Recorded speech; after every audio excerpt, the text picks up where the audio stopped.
முருக பக்தர்களே, உங்க கஷ்டங்கள் தீர்க்கத்தான் முருகன் உங்களை அழைக்கிறார். இந்த வீடியோவை ஸ்கிப் செய்யாமல் கடைசி வரை பாருங்கள்.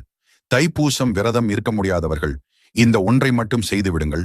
இதை செய்தால் வாழ்வில் உள்ள கடன் பிரச்சனை, குழந்தை வரம், திருமணம் தடை, வேலைவாய்ப்பு அனைத்தையும் உன் அப்பன் நிச்சயம் நிறைவேற்றி தருவார். முருகன் மீது நம்பிக்கை இருந்தால் ஓம் சரவணபவ என்று சொல்லி முருகன் ஆராதனை சேனலை சப்ஸ்கிரைப் பண்ணி இந்த வீடியோவை 5 பேருக்கு ஷேர் பண்ணுங்க. இந்த நாளில் அன்னதானம் செய்ய மறக்காதீர்கள். முடிந்த அளவிற்கு ஒருத்தருக்கு உணவு அல்லது ஒரு நாணயம் தானம் செய்தாலே போதும். நம்பிக்கையோடு செய்தால் அன்றே உங்க வேண்டுதலை உடனே முருகன் நிறைவேற்றுவர். காலை எழுந்து குளித்துவிட்டு பிரம்ம முகூர்த்தம் நேரத்தில் பூஜை அறையை சுத்தம் செய்து பிறகு ஒரு சிறிய தாம்பூல தட்டு எடுத்து அதில் 6 வெற்றிலை வைத்து அதில் சந்தனம் குங்குமம் வைத்து மனதார உங்கள் வேண்டுதலை சொல்லி தீபம் ஏற்றி வழிபடுங்கள். இதை நம்பிக்கையுடன் செய்தால் வாழ்க்கையில் இருக்கிற அனைத்து கஷ்டங்களையும் முருகன் நிச்சயம்